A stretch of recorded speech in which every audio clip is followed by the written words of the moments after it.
Hey guys, and welcome back to this channel. In this video, I will be showing you guys how you can basically claim the Beaver Build Challenge rewards in Heartopia. If you go to your mailbox, you'll get this in your mail. It says, Construction Beaver's approval to Nina, who's active in the Build Challenge. Thank you for joining this Beaver Build Challenge. You can read the rest your own, like on your own, and then press the claim button here.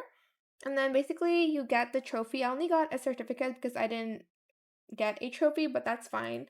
I also got the limited terminal. So the terminal is to basically revisit the island you built. So here you can like revisit it again if you'd like to. But you can you also get the like physical reward, I guess. So this is what I got, and I can like put it on my wall. I'm just gonna put it here. Like I know I didn't win, but it's fine.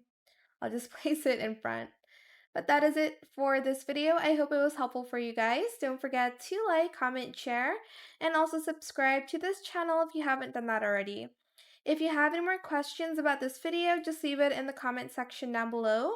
I will try my best to answer them all for you guys, and if you found this video helpful, please click the thanks button as well. That is it. Thank you so much for watching. Bye!